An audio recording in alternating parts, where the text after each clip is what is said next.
Ele está entre nós. Todo estudioso da Escritura sabe muito indubitavelmente que João o Batista foi o amigo do noivo, cujo precursionismo visava prioritariamente o despertamento da nação judaica, em virtude da grande mudança da dispensação da lei para a graça, tendo a lacuna do ministério de João, também chamada de restauração.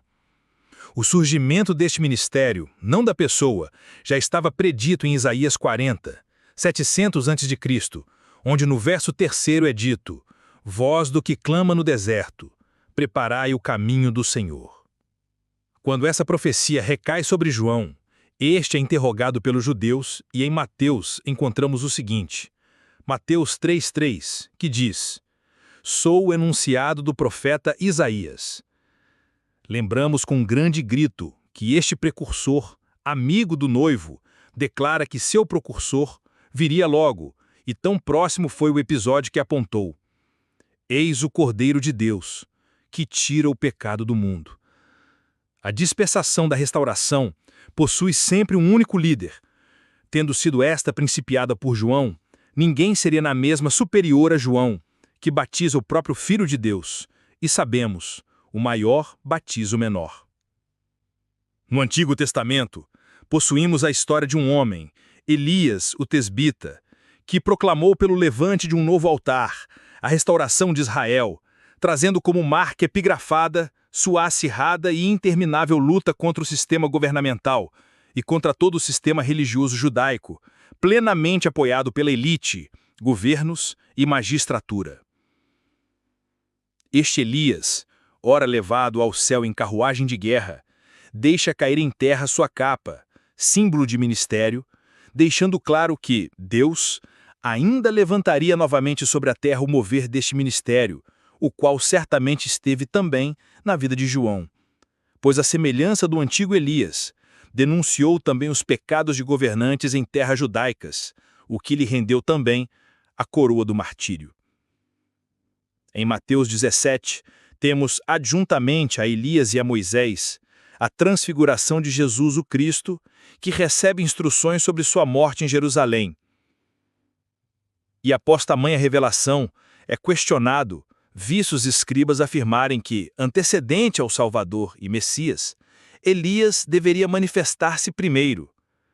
Como falamos, Elias não traz a fixação de uma pessoa, mas sim de um mover ministerial, principiado desde tempos antigos. Aconselho que atentem ao enunciado do profeta Isaías e observem que o nome mover, embora seja ministerialmente a extensão da capa da restauração, deveras, na grandeza de Deus, para que o futuro não desse à luz dúvidas, o nome Elias não sobe ao pódio neste capítulo 40, que também é 40, em apontamento ao que tomaria seu lugar após os 39 livros no Antigo Testamento, a lei. Então, ok, vamos analisar sem reservas nocivas a resposta do grande mestre por excelência aos seus discípulos. Em Mateus 17:11 diz o amado Senhor: Elias virá, futuro, e restaurará todas as coisas. Sabemos muito bem que o ministério deste grande homem, João Batista, jamais teve a abrangência ao regimento de todas as coisas, tendo sido, pelo Espírito Santo, limitado às terras judaicas e à sua circunvizinhança. No ordinário, verso 12, o adorado Senhor continua: Mas digo-vos que Elias já veio, passado, e não o conheceram. Óbvio que não poderemos admitir um jogral da parte do grande Senhor brincando com palavras futuras, virá, e passado já veio, trazendo dúvidas e não certezas. Mas, à semelhança de quantas vezes pecará meu irmão contra mim, 7, mas digo 70 vezes 7, 490, que é tempo exato desde a ordem para a reconstrução, restauração de Jerusalém. Tempo este que se cumprirá agora, na década de 2020, assim que o governante mundial for aclamado, mesmo que não por todos. Como o tema da conversa é perdão, Jesus revelou não o tempo, mas o momento exato em que ele virá sobre o Monte das Oliveiras, dando livramento e perdão ao remanescente de Israel, em meio à Terceira Guerra Mundial, Daniel 11:14, que será o segundo holocausto judaico na Grande Tribulação, Mateus 24:21, Daniel 12:1. O primeiro holocausto deu-se por não crerem em João, o primeiro restaurador, e consequentemente desprezando seu enunciado, Cristo Jesus. O segundo holocausto será semelhante, pois não atentarão para o último Elias e sofrerão as maiores atrocidades humanas. Daniel 12:1, Zacarias 14. Reparem que acima, a citação da guerra é Daniel 11:14, onde o 11 significa a submissão imposta, e 14 o tempo da restauração, ou seja, o mover da restauração ainda estará agindo, mesmo com a igreja já arrebatada, e isto sob o governo do anticristo. Este último 14 é o Elias que virá. De volta ao veio e ao virá. Em Mateus 17:13, Mateus escreve que os discípulos entenderam que Jesus falava de João, porém de qual dos dois eles entenderam ser João, o que viria futuro ou o que já veio passado? Pelo óbvio, silenciaremos. Agora nos reportaremos ao Evangelho Face de Ágria, direcionado à Igreja, onde sua finalização aos 21 capítulos revela o fim da missão da Igreja no século 21. No Evangelho de João, temos algumas incríveis respostas que se esconderam dos desinteressados da palavra da vida. Observemos então as perfeitas perguntas e as exímias respostas esclarecedoras. Em João 1:19 ao 23, sacerdotes e levitas perguntam, e o próprio João Batista responde: 1. Quem és tu? Eu não sou o Cristo. 2. És tu Elias? Não sou. 3. És tu o profeta? Não. 4. Que dizes de ti mesmo? Sou a voz do que clama no deserto, como disse Isaías. Acredito que por Mateus e João está elucidado sobre qual profecia cumprira-se na pessoa de João Batista, mas aprendamos um pouco mais. 1. Não se torna necessário dizer que João não era o Cristo. 2. Elias. Esta pergunta buscou o enunciado de Malaquias 4:5, onde somente aí aparece o nome Elias e João diz que não é este cumprimento. 3. És tu o profeta? Reparem que a palavra profeta é precedida de artigo definido, eliminando o sentido genérico e apontando alguém específico, que é o caso da profecia de Moisés em Deuteronômio 18:15 ao 18. Este texto também busca cumprimento sobre a pessoa do Senhor Jesus, até que se prove o contrário. João 7:40. E por fim, sou a voz do deserto, como disse Isaías. Bem, este assunto sobre quem seria João Batista já estava completamente encerrado, onde deixo os debates para os ignorantes, mas os sábios prosseguirão avantes. Buscando então Malaquias 4, veremos qual ou como será o ministério do Elias que virá. Este episódio revela o que sucederá após o ministério do último Elias. 1. No verso 1. Diz o Senhor dos Exércitos. Isto é, será tempo de guerra e mortes. Terceira Guerra Mundial. 2. No verso 2. O nascer do sol da justiça revela o implante do reinado milenar de Jesus Cristo, possivelmente em 2026. 3. Pisareis os ímpios, quer dizer a grande mortandade que ocorrerá no planeta, em especial no Vale de Megido, onde 7 anos será necessário para o sepultamento de tantos mortos. Isto não ocorreu após a restauração com João Batista. 4. Por fim, no verso 5 diz: Eis que vos envio o profeta Elias, antes que venha o dia grande e terrível do Senhor. Reparem que na primeira vinda de Jesus, o mestre até mesmo criticou João quando quis pedir fogo sobre a cidade que não o recebeu. As obras que Jesus realizou foram de extrema compaixão e misericórdia, e todos os seus feitos na primeira vinda em nada se podem incluir na expressão grande e terrível, que se dará nesta segunda vinda, na década de 2020, anunciado pelo que possui o título de Elias, o anunciador da segunda vinda. Em Atos 1:6, vemos que os apóstolos tinham conhecimento de que a nação de Israel deveria sofrer uma restauração, e inclusive acertaram quando perguntaram se seria na segunda vinda do Senhor, milênio, após a Terceira Guerra e Holocausto judaico. Mas por algum motivo, talvez a semelhança de Daniel, o Senhor não quis lhes esclarecer.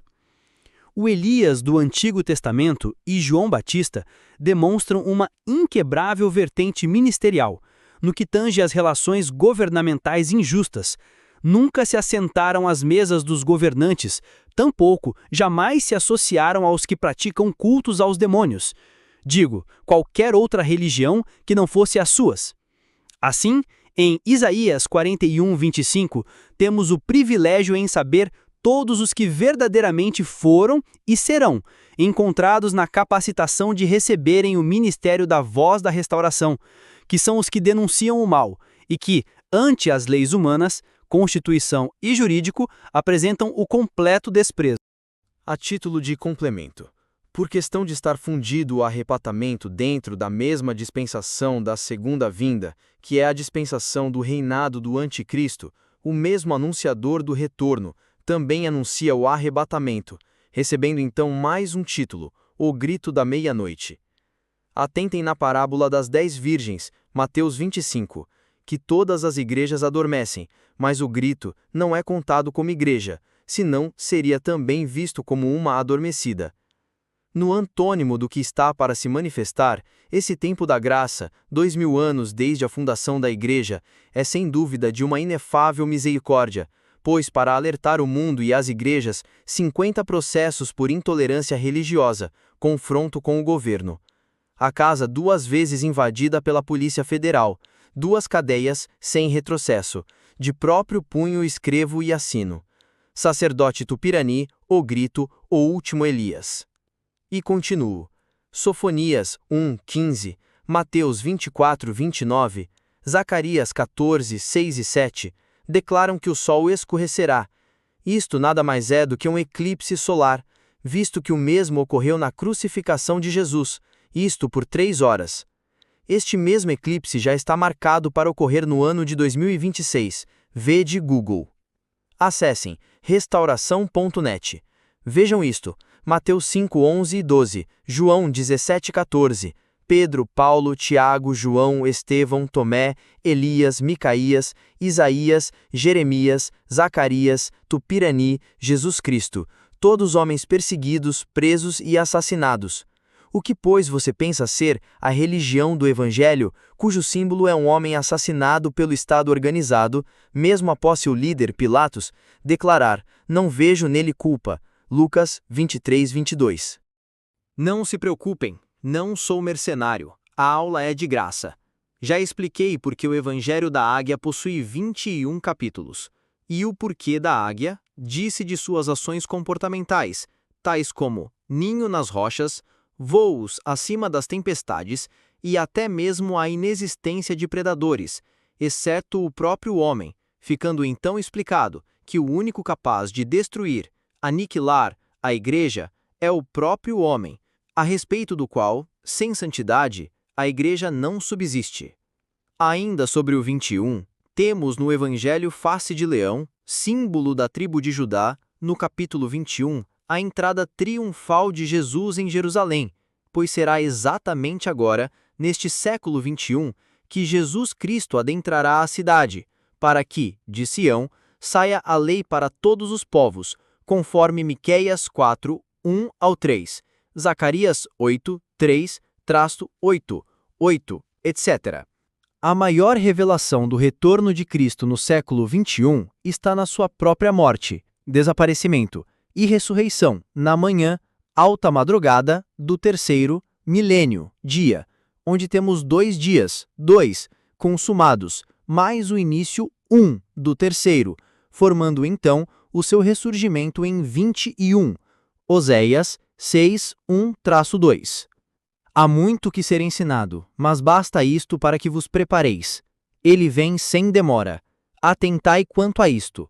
Se nesta hora igrejas celebram minha prisão, então sou para eles o grito. Se minha prisão se dá por falso antissemitismo, fazendo judeus festejarem, então sou o último Elias. Elias, o grito. A voz continua. Rio de Janeiro, 24 de fevereiro, ano 0. Restauração.net, brasilmaldito.com